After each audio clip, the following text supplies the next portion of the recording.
Good evening. Good evening. Hi. My name is Pat Lynch. I'm president of the Broadneck Council of Communities, and we're delighted to have you here tonight for a very, very important meeting. Years ago, I was on the board of the Broadneck Federation, and the reason I joined them was because of the Bay Bridge traffic. I live right near the Bay Bridge. And I had some wonderful men and ladies who joined the Broadneck Council that I finally set up because we weren't accomplishing anything on the Broadneck Federation. So the Broadneck Council has been in place for 16 years. I have been president for most of that time. And my time is coming to an end, so you'll see some changes next year.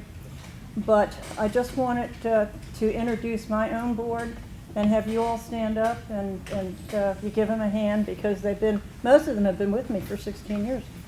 So everybody stand up who's on my board. Thank you.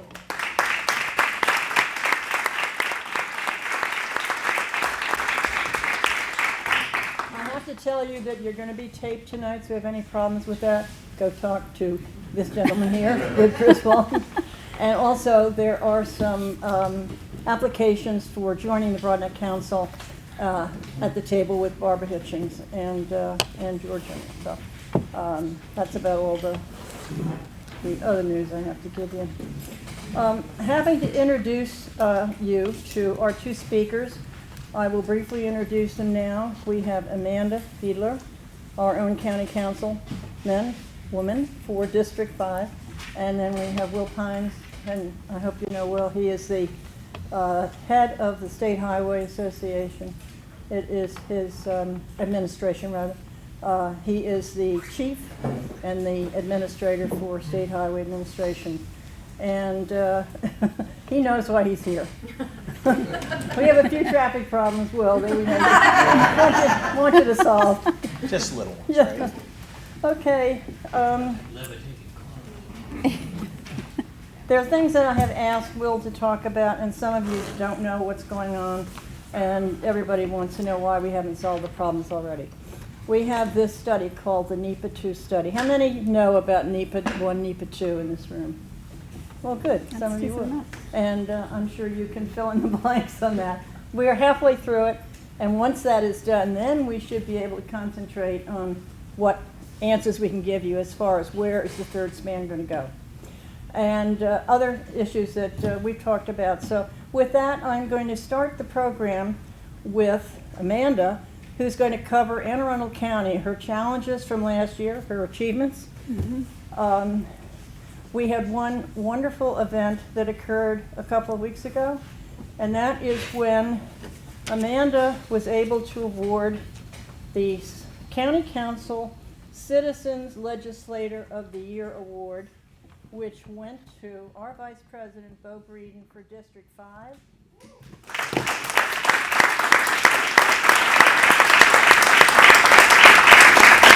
And we also happen to have the winner, Matt Minahan, from District 7. So give him a...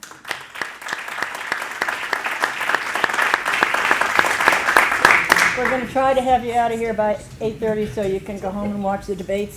So with that, I will turn it over to Amanda. Thank you, Pat, and thank you everybody for being here this evening. I just want to first explain the Citizen Legislator Award that Mr. Minahan and Mr. Breeden received. Each council member was able to pick one person from their district who has been very involved in legislation, the legislative process, and or involved in their community at a variety of levels to make Anne Arundel County in general a better place. And I'm really blessed, and I've said this in my social media posts, that there were several people that came to mind, including Ms. Lynch. But when I thought back at the last year specifically, Bo has been critical in riparian rights issues. I know Cape St. Clair holds that near and dear, obviously, to your hearts. You're a very unique community here in Cape St. Clair, but across the Broadneck Peninsula, we have a lot of riparian rights cases that we need to be mindful of. I could go on and on and on. I only have 21 minutes and I want to be mindful of that. But Mr. Minahan, Ms. Ledbetter spoke to his involvement, and even though they don't always agree on things, it's always a respectful conversation.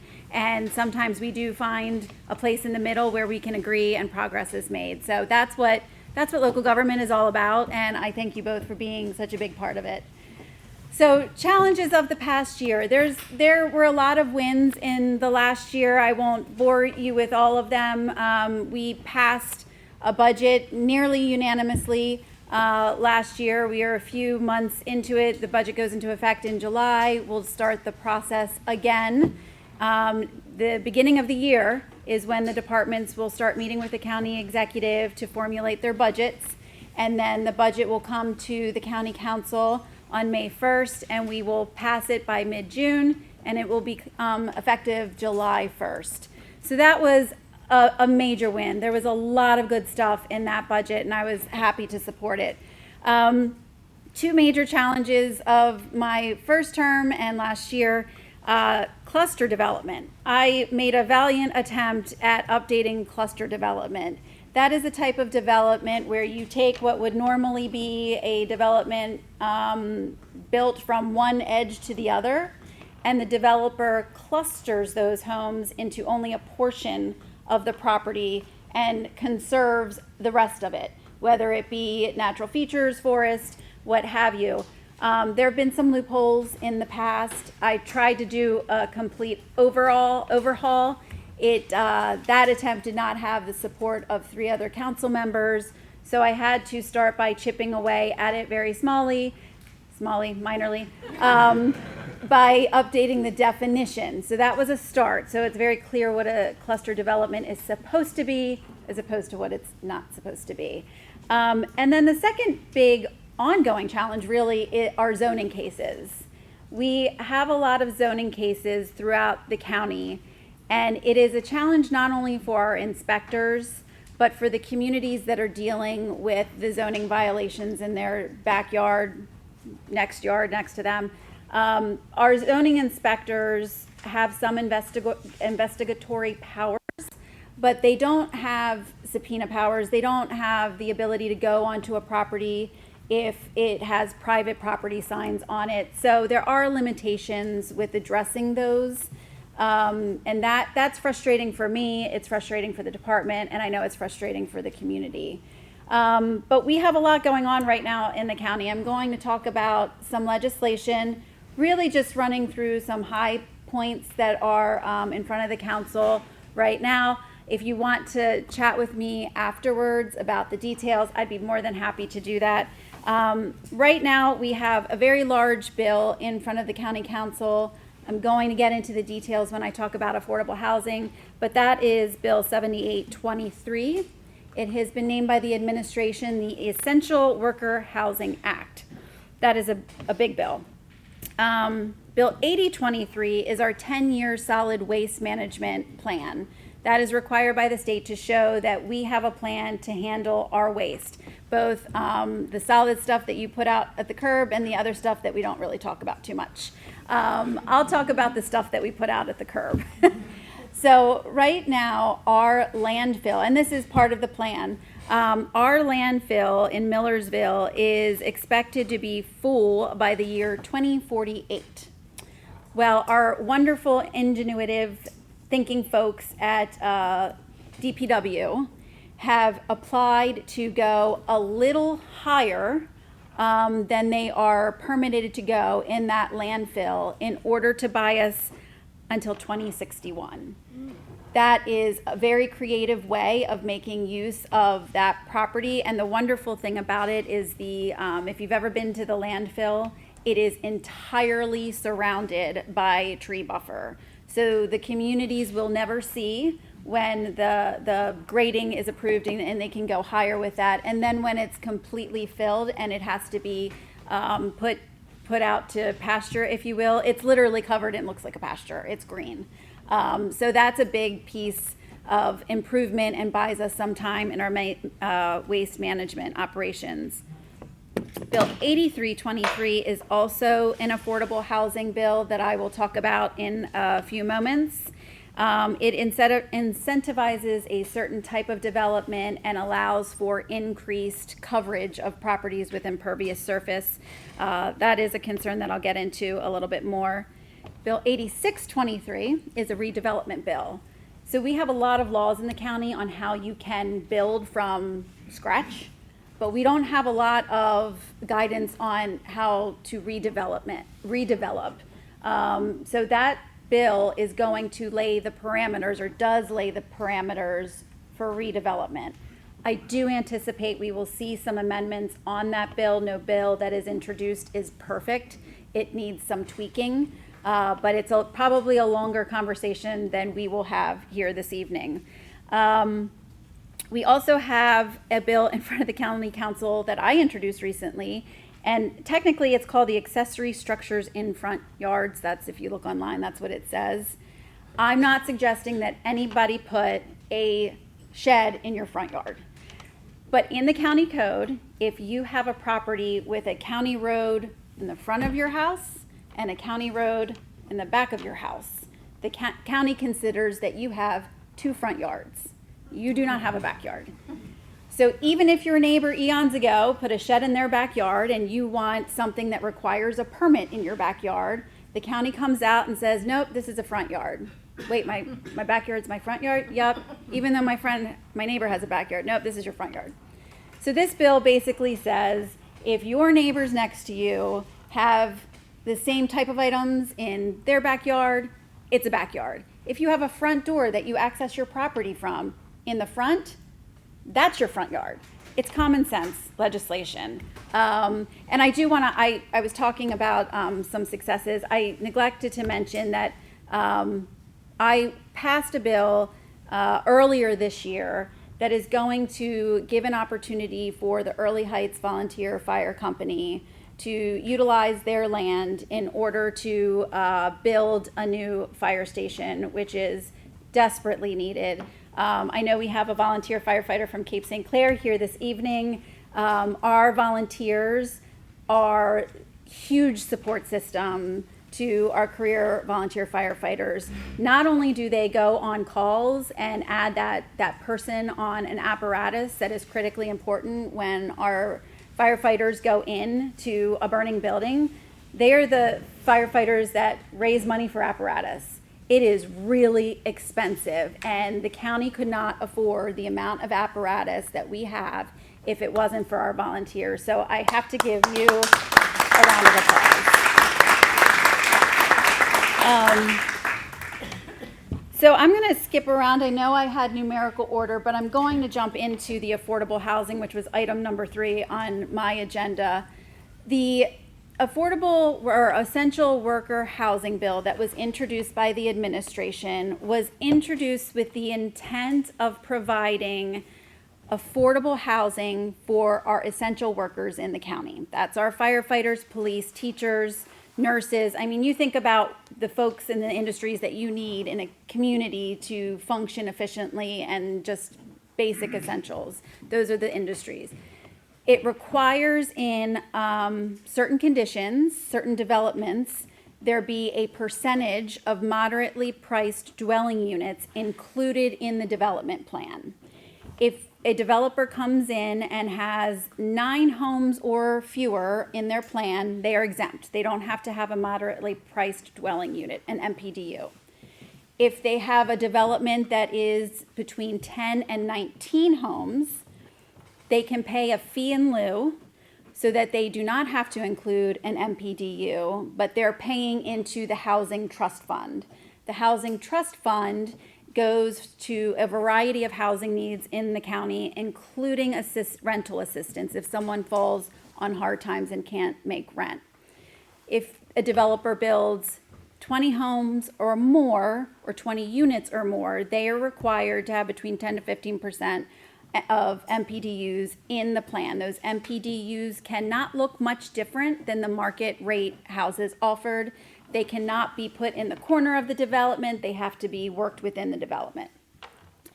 So at initial read of the bill, I knew that this bill was going to need a lot of work. There were a lot of missing pieces to the bill, but I knew that we could maybe get somewhere.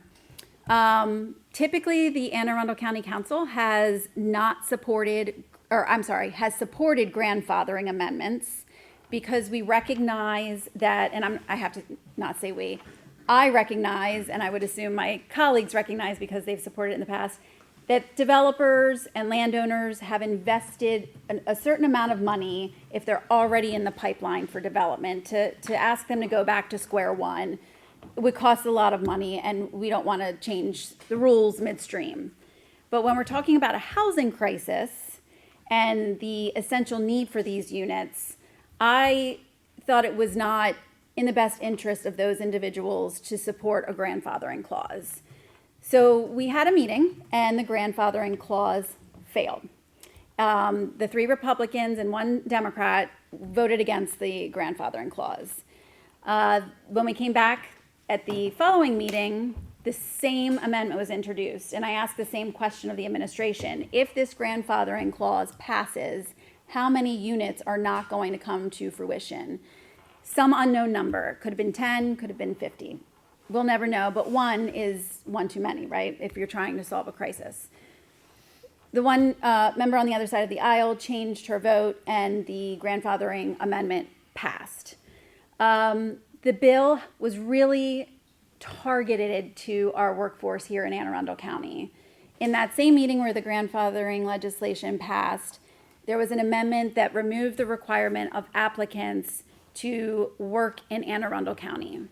So the very bill, or the very people that the bill was intended to help, those folks are now going to have to compete with anyone else who meets the application requirements anywhere in Maryland who wants to come live in Anne Arundel County. So the bill's not doing what it was intended to do.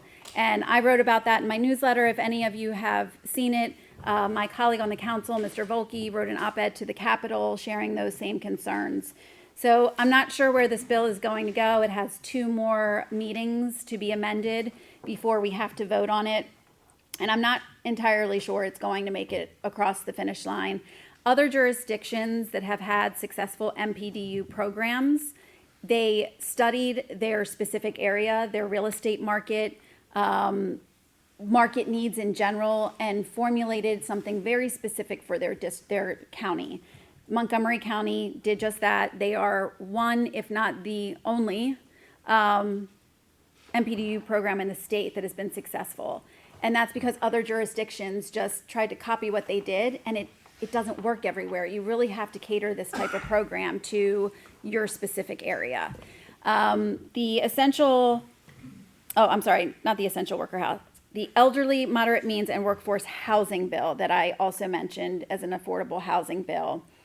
That bill is trying to incentivize the remaining R15, that's a property that you can have 15 homes on 1 acre, and R22. It's trying to incentivize that those not just be high density development, but they cater to the housing of elderly and moderate means and workforce housing. And the incentive that is provided in this bill is that a developer can go from 65% lot coverage to 80. That is an enormous jump in impervious surface. And even though District 5 doesn't have, I don't think any R15 or R22 undeveloped at this point in time, I have to think of the whole county and the efforts that we're making to improve the Chesapeake Bay, our watersheds, and all environmental sensitive areas. So I'm almost done. Oh, please. You not mention that Anne Arundel County is about 96% built out with those. Yeah, so we're 96% built out to the degree that we said that we were only going to build to a certain percentage. So it's a hard thing to try to explain. Yes, 96% of the determined percentage that we were going to build out, which was never 100. I'll have to have a tutorial later. Wasn't it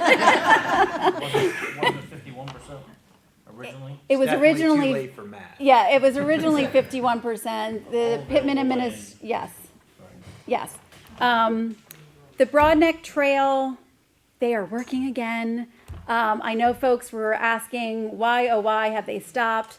There were some design concerns from my understanding from the contractor who was working on the retaining wall, and they wanted to pause and make sure they got it right. Folks have asked, why did they stop the bridge? It goes to nowhere. Well, what you can't see from the side of the road, that one portion of a bridge that is halfway complete, they have to get a pretty large piece of apparatus to get down in there in order to put the pilings or supports. They cannot do that from the ground. It's going to be a very large crane, and they had to figure that out. What the solution is, they have not shared with me yet, but they are working again. They have found a resolution to all of that. We are a little bit behind because of the delay, but they're working again, and that's a positive thing. Residential marinas was on the agenda too for me to discuss, and I want to discuss it kind of holistically because it's part of a larger bill that's going to be coming to Anne Arundel County Council in what I've heard is January, and that is the comprehensive rezoning bill. As you know, we have been going through region plans for about 2 years now. And we're finally at the point where there will be a recommendation for zoning changes for all of these properties coming to the county council. For the most part, the residential ones that I've seen for our area, I understand where the stakeholders advisory group landed. I understand where the PAB landed, Planning Advisory Board. And now we have to make a vote on those. But the residential marinas one, there are several in our district that they don't fit in our code, our existing code. Our zoning code was updated about 18 years ago. And prior to that, it was updated 50 years, before that 18 years ago. So we have not regularly kept up with our zoning code and the needs of the county. So there are some smaller marinas that want to do improvements, maybe not even expand, but they just want to do a little tweaking. But the zoning code says an MA1, the lowest possible community marina, has to be owned, operated, and run by an HOA, the community. Nobody else can be involved. Then you jump to MA2. That's the next level. And in MA2, you can have sales and rental of watercraft, restaurants, taverns, sales of fuel, groceries, fishing, watercraft accessories, supplies. That is a big jump. And some marinas, they don't want that. But they don't want to just cater. They're not made to cater to just their community because their community doesn't have an organization to even fulfill the MA1 requirements. So I am actually working on a piece of legislation that I hope to introduce soon that creates a new marina zone that is between MA1 and MA2 and gives those marinas a place to land without all the commercial stuff that isn't appropriate for a residential area. That is just one example of our zoning code needing a lot of work. But it's not going to happen in one fell swoop. We just have to chip away at it, and that's what we do as the legislative body, and that's what I do on behalf of you all. And I think...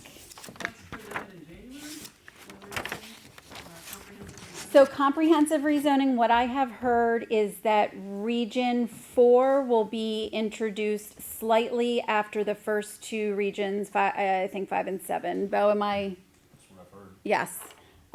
So that would be January. I hope to introduce the marina legislation in December so that it's a tool to use in that process. Okay.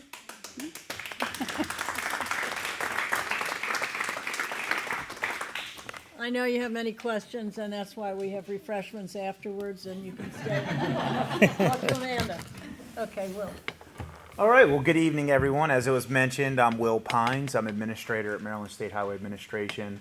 And if you can bear with me a second, I'd like to say a few thank yous to some folks in the room, starting with Pat.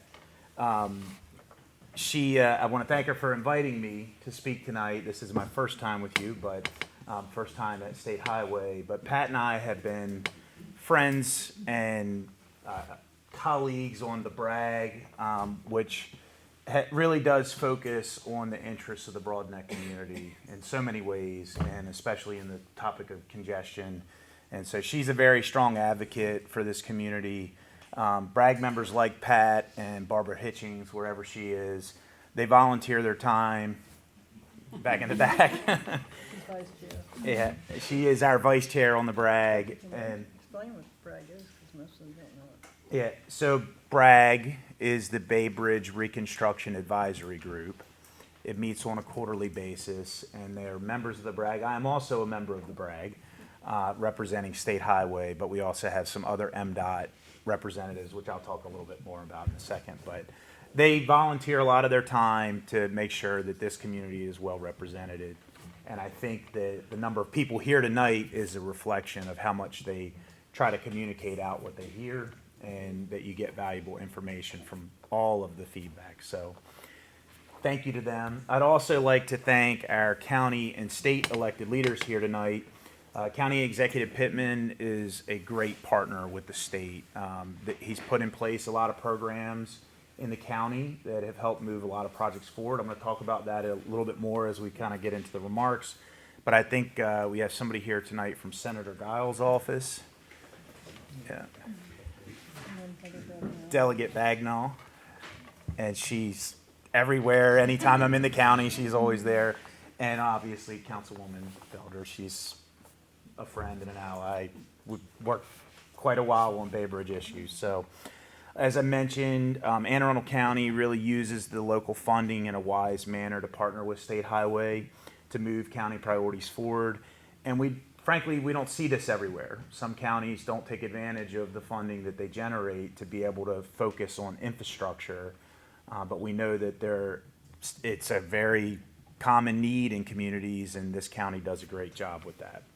So finally, the last kudo I want to give is for our State Highway District Engineer, Kim Tran, who joins me up here tonight.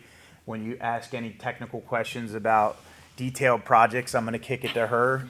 But she and her team really support the county and the Broadneck Peninsula. They were instrumental in implementing the ramp pilot that we did last year and the year before. I'm going to talk a little bit more about that, but I think many in the room, I hope, see that as a success, but we welcome any feedback on that tonight or in the future. So now a little bit more about me. I started in my role at State Highway Administration in August, but as I mentioned, I may look familiar because I've been here before, where I previously served as the Executive Director for Maryland Transportation Authority. And so now I'm a few months into State Highway, and I'm really excited about the future that we have and some of the focus on the things that we're heading. Under my leadership, we're going to be advancing infrastructure projects that connect Maryland to jobs and economic opportunities. We're very focused on leveraging infrastructure to help grow communities. Building and maintaining multimodal transportation is really a focus for us. We really focus on safety, equity, and try to make sure we have a balanced transportation system. That means we know that highways for many years have been focused on the road for cars, and we're reimagining highways to make sure that they meet the needs of all users and support all communities. We'll be putting a greater focus on safety statewide because we believe that one lost life is one too many, and that means we're going to be honing in on asset safety, work zone safety, and vulnerable user safety. Or that means, for anybody who it's a jargon, vulnerable user safety is talking about bike and pedestrian safety. This past spring, we released Maryland's first pedestrian safety action plan, or what we refer to as the PSAP plan. And that is a new data-driven tool that will help to enhance pedestrian and bicycle safety in communities across the state. That really is going to help us prioritize where we make investments. We know that we can't chase crashes. We need to make investments in a strategic way along corridors that really help promote connectivity and accessibility through larger areas than just spot improvements. And so we see that a lot in the county, and we're going to be focusing on that with our PSAP program. And some of those highest priority corridors are going to be implemented here in Anne Arundel County. We're making significant investments to deliver those PSAP projects, and within State Highway, we've created a new active transportation team, and they will work instrumentally with our district office with Kim on making sure that we meet the community's needs. I've also asked the team to take a fresh look at organizational efficiency. Last summer, just very new on the job, I went down to the MACO conference to meet with all 23 counties and Baltimore City, and I consistently heard that there was a desire to have our projects move faster, to have permits approved in a more streamlined fashion, and to focus on procurement timelines. So we are already, in my 3 months in, diving deep into a number of our processes to work on those areas, to identify opportunities to streamline processes, while recognizing that we still have to maintain ethics and do good business. I'm also going to be making sure that we support the projects from outside parties, conducting timely reviews and support for county and developer projects and permits. Much of what the county does when it interfaces with state highways, they actually do have to get approvals through us. And so we're working on identifying ways to streamline that so that our county partners are able to do their jobs faster as well. The MDOT leadership team has been updating the county leadership on the department's fiscal challenges. These challenges really stem from the end of federal funding that was previously available from COVID relief funds. Those funds are now dried up, and we are facing some very serious fiscal challenges as a result of that. Also, the gas tax has suffered significant reductions from the transition to electric vehicles. That's a great thing in terms of climate change, but with the increase in usage of electric vehicles statewide, we're seeing less revenue, frankly, in the gas tax. And finally, it's widely understood that there are a number of inflationary pressures. All of you feel that in everything you go to the store and buy. When we purchase things for our projects, we feel that same pain that our dollar doesn't get as far as it used to. So those things have created a hole that is really challenging for us. But with that, we realize that there are challenges ahead. However, that doesn't mean that our goals have changed. That focus on safety, accessibility, mobility, and state of good repair is going to be really where we're focused. But we know that in order to be able to do those things, we have to be able to leverage every available federal dollar possible. And so we're going to be pursuing a lot of grant opportunities to try to make sure that we can move these things forward. We're also going to continue working with you on the county on delivering local projects. We know that partnership with local government and the communities is going to be the key to our success in all of this. So I do want to take a moment to highlight some of our past successes. We have had a lot. We've done well, particularly in Anne Arundel County. And starting off with some great news, in September, Governor Moore announced more than $25 million in grants for 40 bicycle, pedestrian, trail projects across Maryland, including 2 transportation alternative program grants that were issued for here in Anne Arundel County. And that includes a $6.4 million extension of the BWI Loop Trail for 1.2 miles, and also $240,000 for phase 2 of the Safe Routes to Schools accessibility study. We know that it's very important to everyone that their kids that are walking to schools. I have little ones myself. When they need to walk to school, we want to make sure they can get there safely, and so this study will help promote that. Additionally, the Kim Lanphier grants were also awarded to projects within the county. That included a $340,000 opportunity to buy and install protected bicycle lane delineators, and $224,000 to help design Bay Ridge Avenue bicycle facilities in Annapolis.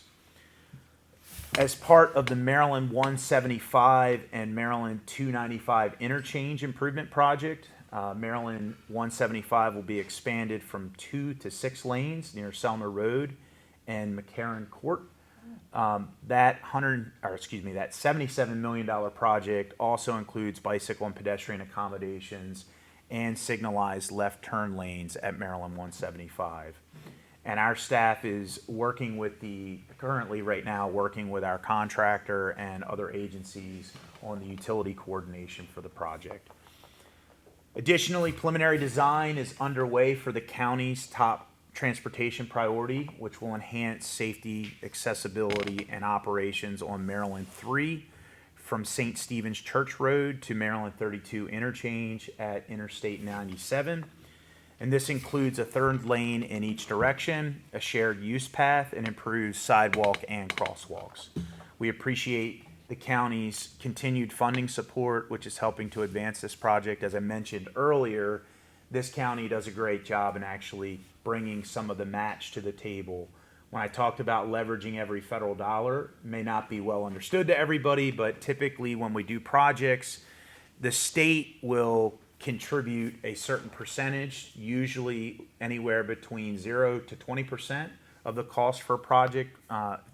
For projects that we deliver at State Highway are funds that are from state revenue sources, so that's things like the fees with the MVA or gas tax.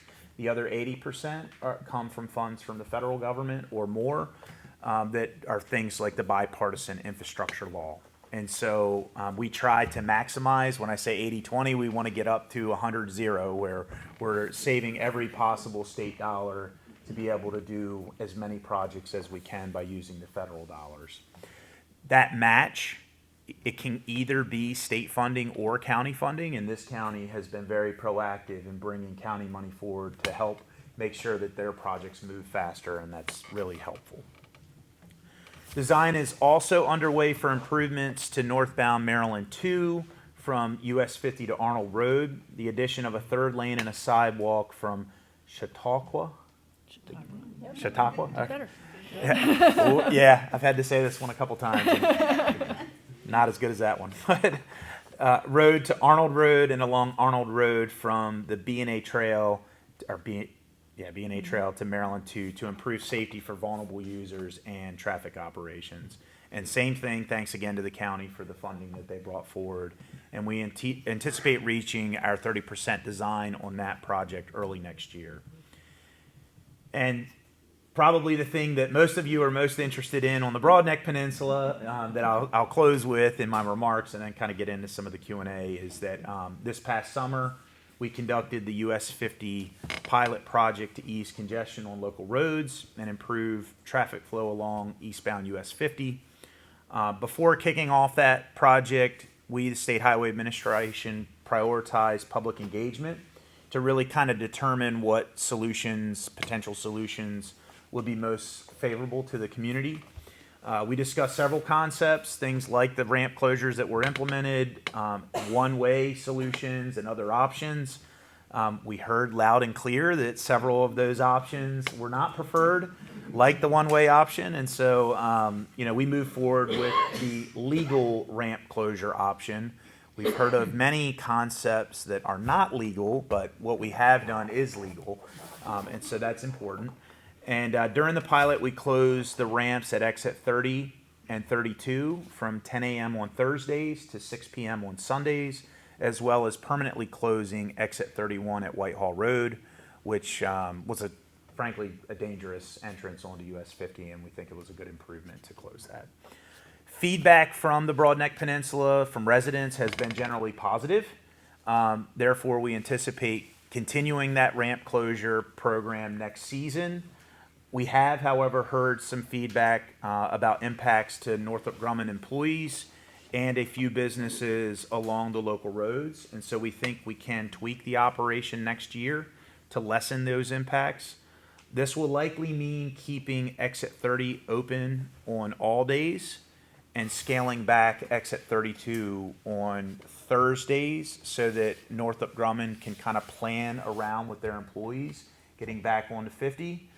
And also Sundays, where the volumes tend to be in the westbound direction, we found that that's probably not a needed closure day for the ramp. And so those are the types of tweaks that we're looking at, and we're working on the final operation plan for next season.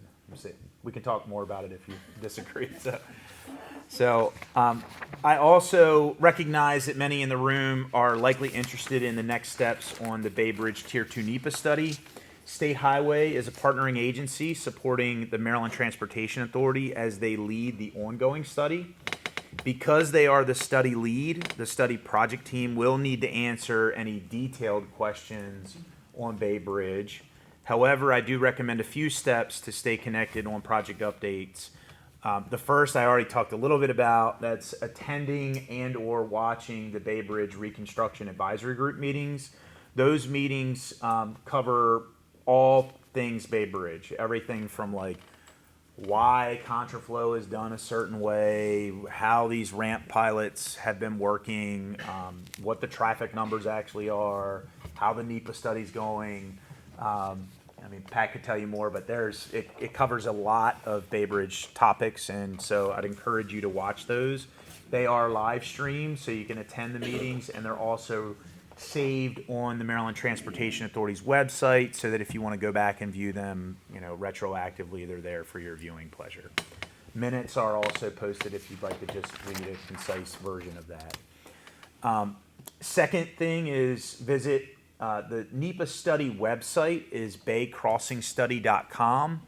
That has saved public informational hearings and open house information, comments, everything that you might want to know that's happened to date is archived on that website, along with there's a mailing list that you can sign up for on that website, and that will allow you to get regular updates on where the project team is going to be showing up. I know last summer they attended a number of events locally, not just the main open houses, but they put up stands at the State Fair and Queen Anne's County and all over the place. So they put out those announcements, sign up for the newsletters, and I think that'll keep you pretty well informed in addition to just reading some of the material that's there.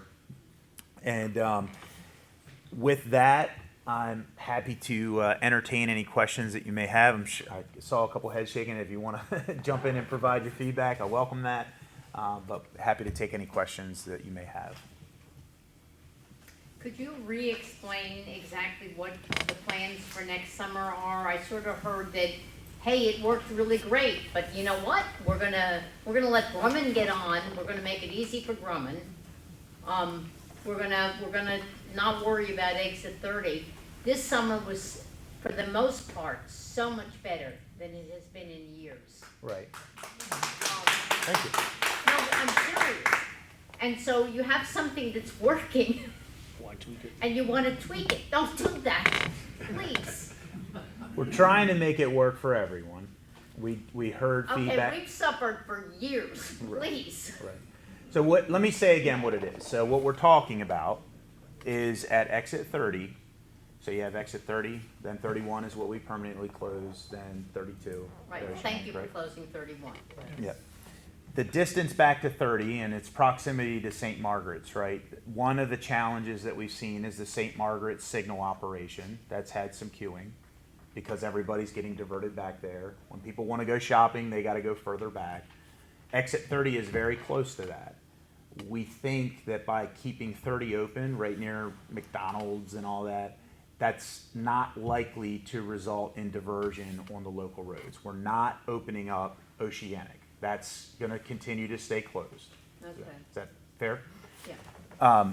We're talking about north of Grumman. One of the frustrations was that their employees have to go all the way back to St. Margaret's and then get at the back of the line.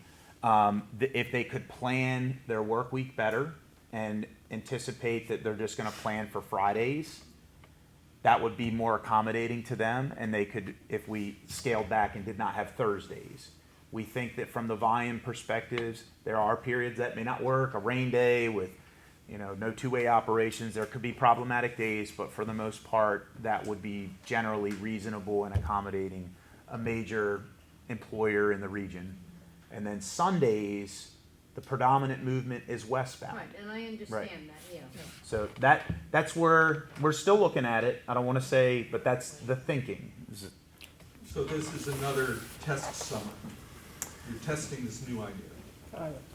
I think that's, If it doesn't work, you may have to put it in. And I think, you know, the important thing is, none of it's expected to just be set in stone and we're all just stuck with it forever, right? So we keep saying pilot, but I would hope that we would continue to try to tweak and improve, and if things aren't working, we're gonna move to something else, and if they are working, how can we make it better? So we're saying another test summer, but, you know, the other thing that Will didn't get a chance to mention is just, it was 7 weekends, and it was very labor intensive, right? So we had, from my district standpoint, our Annapolis local maintenance shop,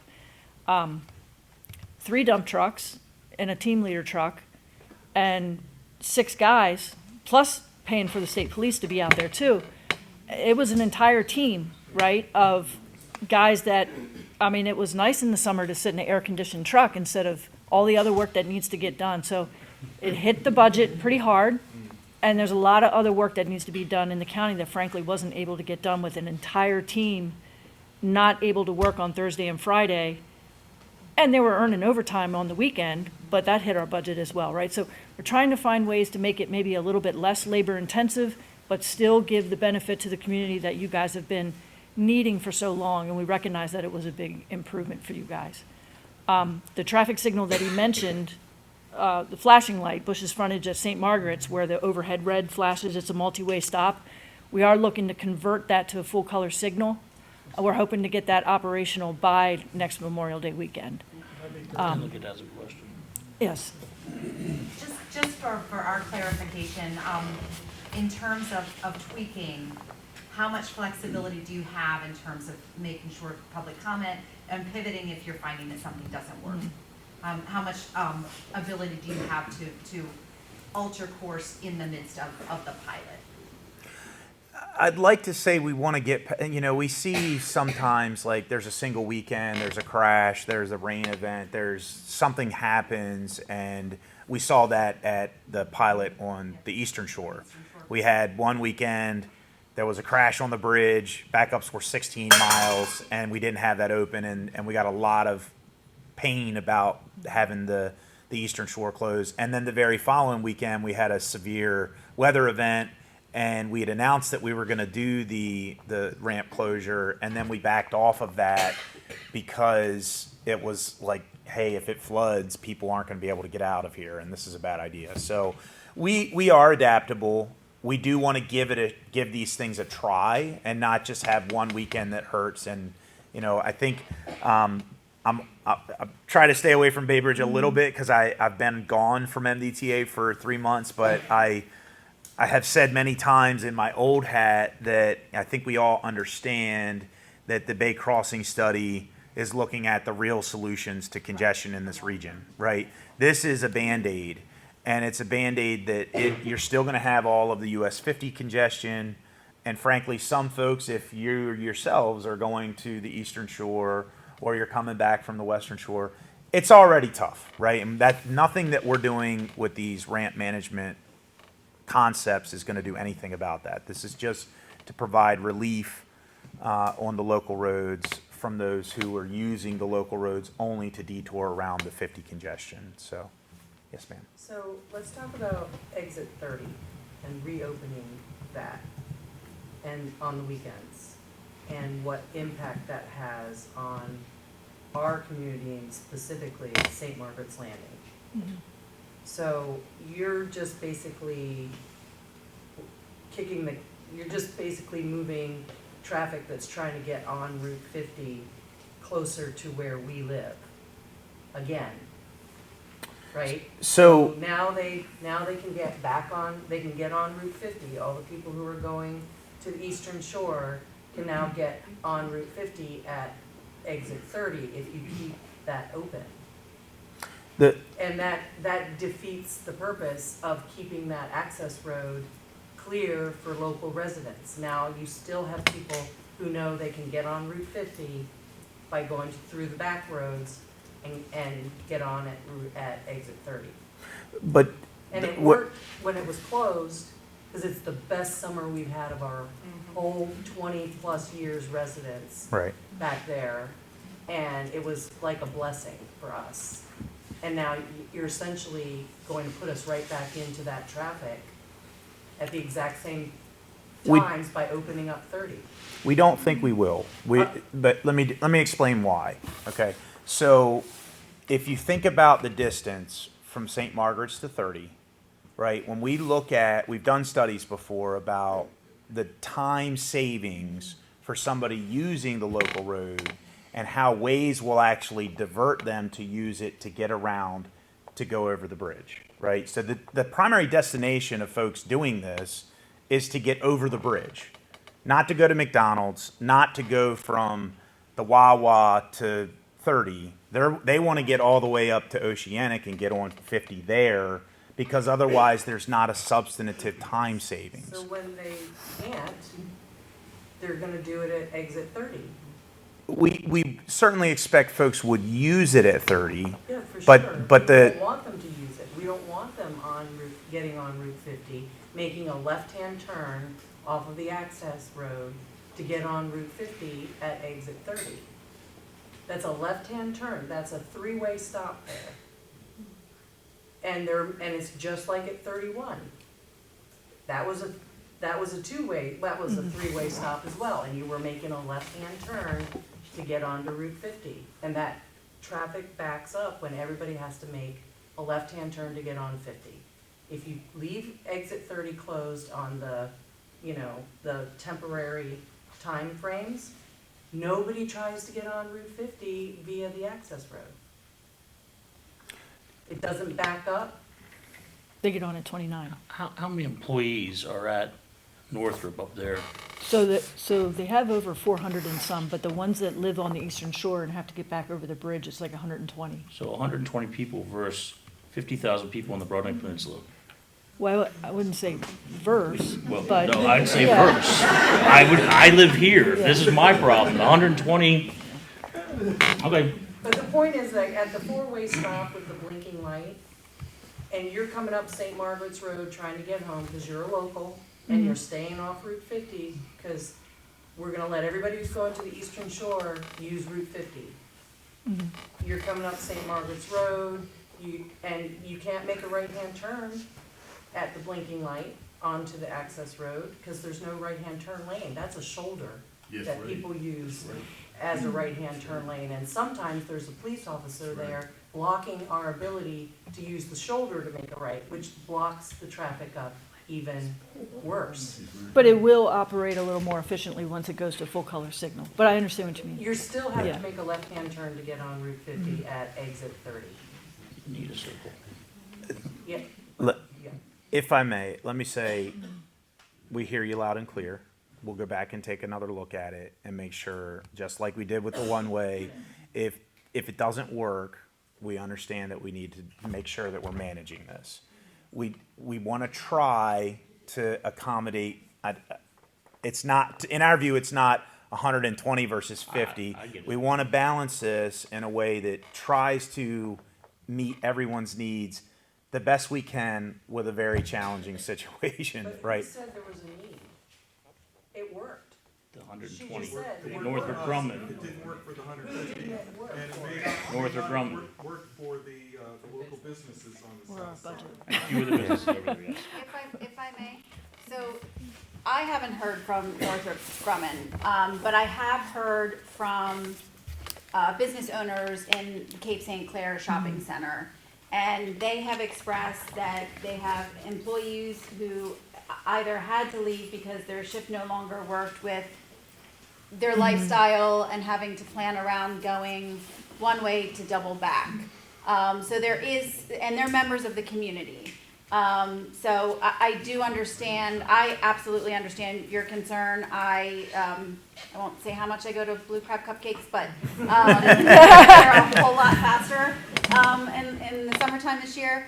But please keep this, I know you will. We are. Keep this in mind as you review it. But when I was talking to one of the business owners, he asked a really good question. Long term, obviously, we don't want to have dump trucks sitting out there not doing important work.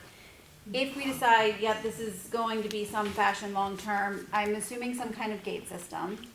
We've talked about that. Okay. Candidly, the first ramp pilot we did with the signal, there were some pretty extreme behaviors that occurred. So we're not. I've seen people move those cones. I hate to see it. Yeah, we're not saying no to the gate, but we need to make sure. I think it's going to take a while to condition people that this is for real and it's staying and it's going to keep people off of the local roads before we could probably get there. But we've been discussing it as an option. As Kim mentioned, we do have limitations on our resources. We would much rather be keeping up with our mowing schedules and other things that are important to residents in the county. So it's a balancing act, but we have talked about gates as an option. There's very little traffic in the morning until around 10:30. Is it possible that you could adjust the ramp opening and leave it open for the folks to get to work? And because you're not dealing with heavy traffic at 10 in the morning. Yeah, we It's can. not closed to get on, to get to work. It's It's getting not, away it's from work. open. You can get off Route 50. Yeah. Yeah. You can get Yeah. to work. The Northrop Grumman people are trying to get over the Bay Bridge to get home from work. We can look at the operational hours Yeah. and see if there's opportunities. I don't know who is next. We'll go this way, and then I promise we'll try to get everybody. Yes, sir. Well, I just would like to caution on any attempt to change from what was successful. And one of the key things to remember is there may be 120 people, but what are their hours of end of work? One possible option is if the workday ends at 4 o'clock on Thursday afternoon or 5 o'clock, there's a cavalcade of those 120 people. That's interesting. And the state police officer or whomever is in charge of watchdogging the 32 ramp knows that at 4:15, a cavalcade of 120 cars or 100 cars will come out of Northrop Grumman and will be given priority access to go out that route, and that's it, and then it closes back down again. These are the kinds of flexibility items that are needed. But again, like anything else, I think oftentimes when you hear of complaints, it comes from a few. And maybe those 120 people aren't all on the 8 to 5 shift. Again, these kinds of things have to be sensitized. And then back to the 30 issue. If I know that Route 30 is open, Exit. and I'm sorry, that exit 30 is open, I was tracking with you. and I'm coming south on Ritchie Highway from wherever I am going to the beach, and I know that it's open, I got many ways I can get there. Route 50, College Parkway, or St. Margaret's Road, through various means. And right now, it's equidistant from College Parkway, Ritchie Highway. It's equidistant to the Bay Bridge. If I go down Route 2 and go east on 50 to the bridge. It's equidistant to turning east on College Parkway, making the loop to get on at exit 30, and then going to the bridge. I measured it out once, 8.0 miles or whatever the number was, but it's 8.0 and 8.1. So it's strictly a matter of where is the congestion? And I don't live on the Broadneck, I do, but I'm hypothesizing that I'm a person from Pennsylvania. And I know all these tricks that I've learned over the years. And if that's closed, exit 30 is closed to me, there's no other way for me to intelligently go other than drive down Ritchie Highway, get on 50 at exit 27, and go east to the bridge. And just suck it up for 8 miles and accept the delay as it is. But Phil, I would say that those same shortcuts that get you to 30 are the same shortcuts that get you to 29. And so, as he was saying, if it's going to route you to save some time by taking these back roads to get on 50, it would have been sending them to 29 this summer. And the fact really that we closed 31 and the 32 was closed during those times, I think that's why Waze and Google Maps wasn't routing people to bother taking those shortcuts. That is the ultimate answer. What is Waze and Google telling people to do? Yeah. And they were monitoring a lot of that when they were collecting all the data this summer. Yeah, my question was actually related to that. Have you reached out to Waze and Google? We do, yeah. We have. And basically, because you can, You can't be suing, they won't, because that's Waze, happening across the country. Waze and Google won't fake it. If they can see that Bluetooth is going on the route, they won't lie for us, okay? And say it's closed when it's open. We, Yeah. we actually have to close it and plan ahead for them to announce it. And that's one of the challenges, going back to the delegate's question, where we run into challenges with how flexible we can be. I'm sorry, the nuance is that their algorithm directs them that way. That is where the suits are coming in, is that they're saying, undo that algorithm. Don't allow that algorithm to provide that as a solution. The only way they'll agree, They're putting burden on you and the burden's on them. the only way they agree to let us do that, to change to tell the route's not open, is when we close it and we coordinate with them. One of the challenges, we actually, on the Eastern Shore ramp closure pilot, the county asked us, like, well, you know, the folks on Route 8 don't really want to have to go back. Traffic's not that bad on Saturday right now. Can you open it up for a bit and then close it again? And it's like, once we're in with Waze and Google, we're in. You know, so that's where the flexibility, you can't on a weekend go like, hey, but you can plan a couple weeks ahead and say, these days at these times we're going to close it, and when they see that the Bluetooths aren't going that way, they'll shut it off, and we're coordinated and they'll keep it closed. The second that they see that it's not true anymore, what we told them goes away. Does that make sense? They're smart enough to see where the users are actually driving.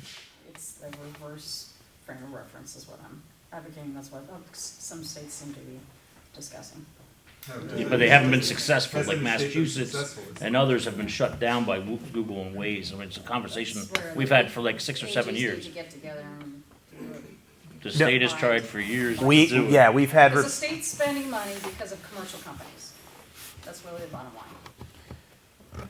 Well, And commercial companies are creating it. That's, so that's where the state AGs need to get together.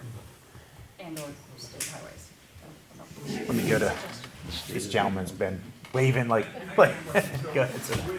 With exit 30, the businesses around there that are suffering, during the previous years when the traffic got real bad, did they see a downtick in people shopping when it got really bad? I'm asking this because could there be a trigger where, 30 people the entire weekend, but 30 is Friday from 4 p.m. to 10 p.m., Saturday from, 2 p.m. to 8 p.m. Those times that business normally saw a downtick anyways, and people are shopping because the traffic was too bad, so we should assume that time no one's gonna shop there. Either we're closed and no one shops, or we open and it's too busy for them. Or does it have to be the entire weekend that has to be closed? Candidly, I don't personally know, and I don't know, Amanda, if you have any There's really nothing over further. there to shop at, so. Anglers, McDonald's. So, I will say, when we came up with the hours for this weekend, for this past summer, of when the ramp was gonna be closed and when the on-ramps were gonna be accessible, we had the traffic data from the previous summer, right, when we had it with the signals, of when it's busy and when the service roads tend to get gridlocked and what we're trying to achieve.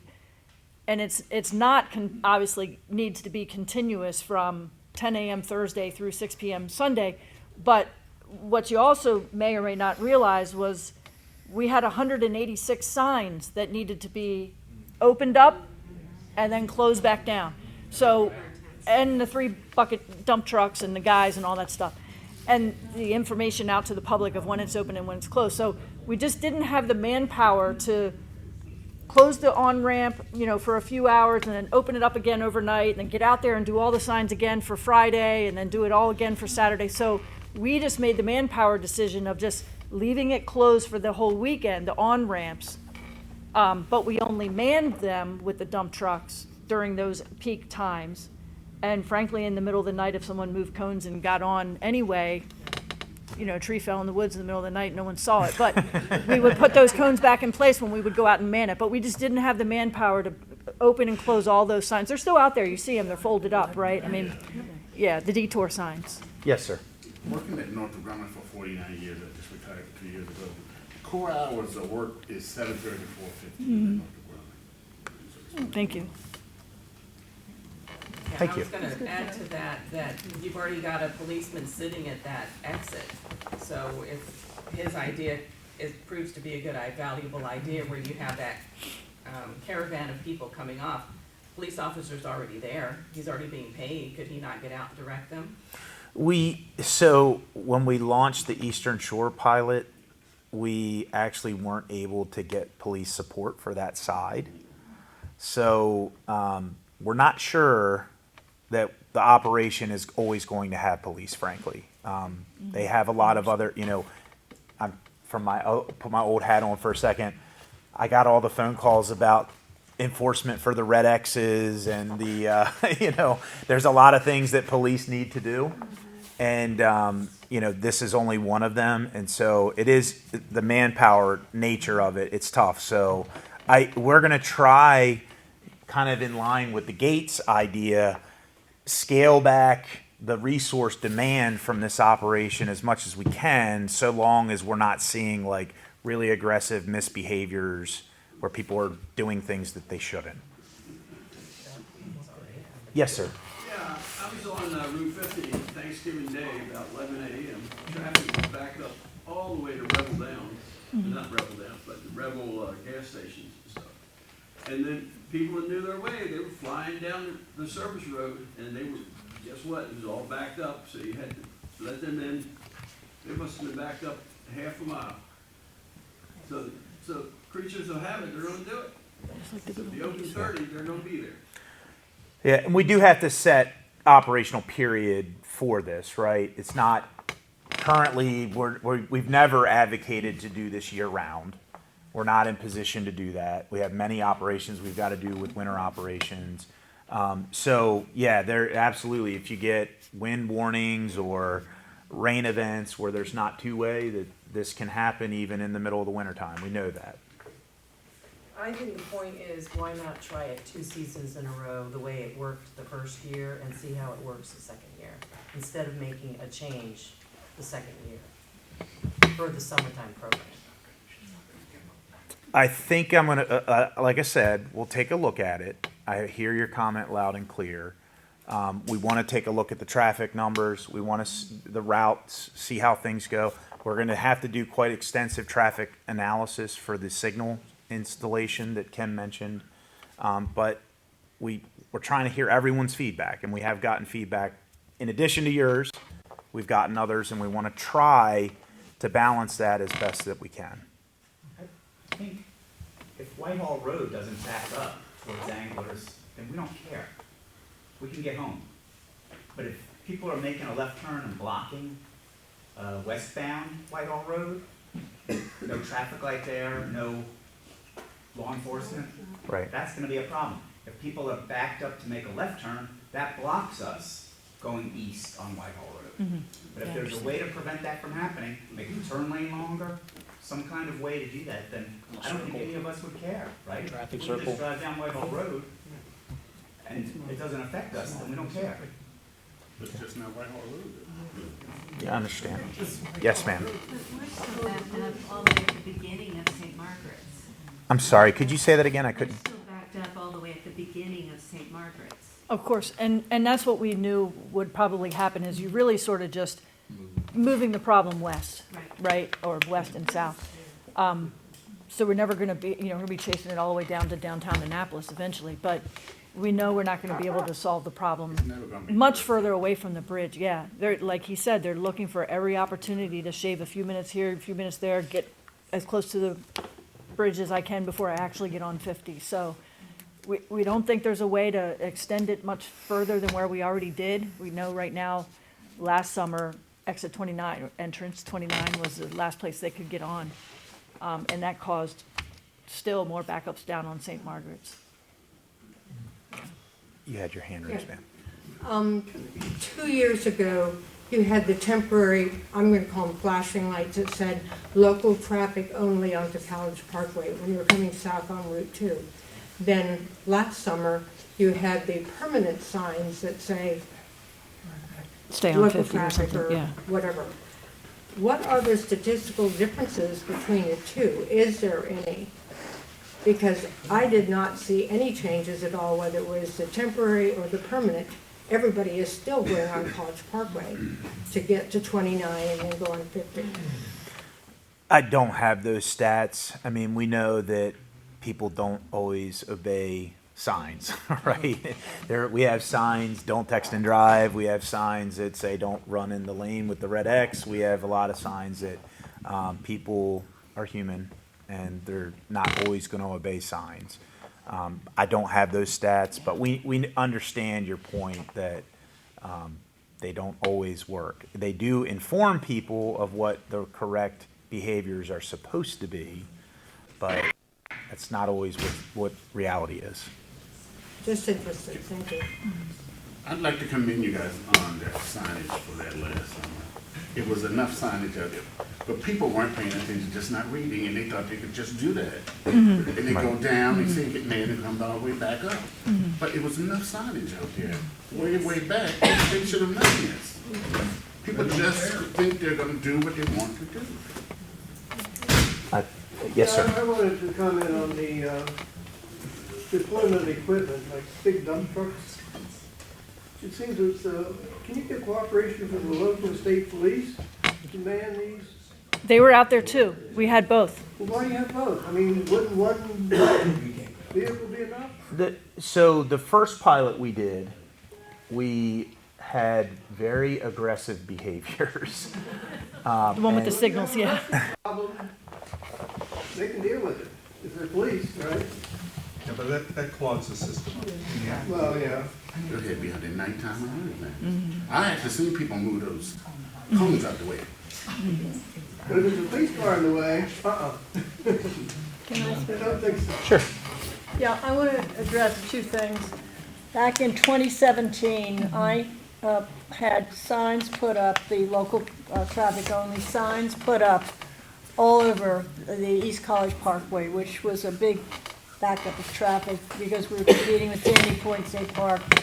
I was contacted by the federal government, Federal Highway Administration, who said that I had to take them down. We also had the police monitoring it, and they were giving out warnings to people who were on East College Parkway. County police. They, state police were, sorry, they have that. The state police were giving out tickets. I also brought in the county to do the Sandy Point restrictions. We had to tell the police that they couldn't, and they got contacted also by the federal government. We had to tell them to stop their activity because that the idea is everybody pays taxes, so everybody should be able to drive on the road. You can't just say, unless we are the only ones paying taxes for the roadway near the Bay Bridge. So they took that one down. We had to stop that. And what was your point? You had made a point. His point was use police only, don't use the state. Oh, okay. I had the state police contacted, and I was using them to monitor Route 50, again, back in 2017 when we really jumped on this. And they had to stop because they said they had no funds. We go to the state police for nothing. They had no funds. They pulled their guys off, and it was only, I'm forever thankful to county police because they stepped forward.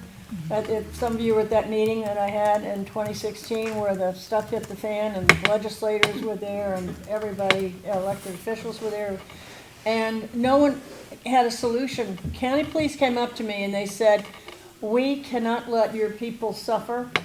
They said, "We are not authorized to do this. We can't get paid for it."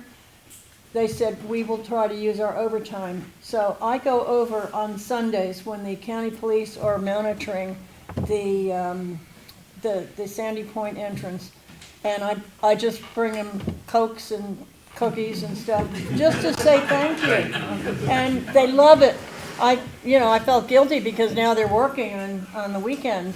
But it's extra money for them. And I said, "Do you want me to slow it down or stop it?" They said, "No, we love it." They're standing in line to come in. So this is county police. They have no authority on the state road, but they're working every single weekend all summer. So if you ever see the county police car, just stop and thank them. And give them a cookie if you have one of the cards. And if I can add to that, you are absolutely correct that having law enforcement there is, a little bit more of an approach to follow the rules. I would think so. But we also have to remember that nationwide, and we're no different here in Anne Arundel County or the state of Maryland, retention of police officers right now is incredibly difficult. Recruitment is incredibly difficult. Officers are retiring earlier. So when we are looking at having them sit at a ramp versus taking care of petty crimes that's on the increase in our neighborhood, that's a. So we need more money for police. Oh, I agree with that. And I don't believe this woke thing that don't defund the well, that's a whole, police. we are paying our officers a lot better than we were 6 years ago. And that's why Anne Arundel County is not seeing the numbers that you're seeing nationally, but we are still having a challenge. And, we have to make priorities in those circumstances where our law enforcement is best utilized. I think we're at the end of our time. Andrew? No, I just wanted to say thanks to Kim. She's been here in many meetings over the years, and you listen well.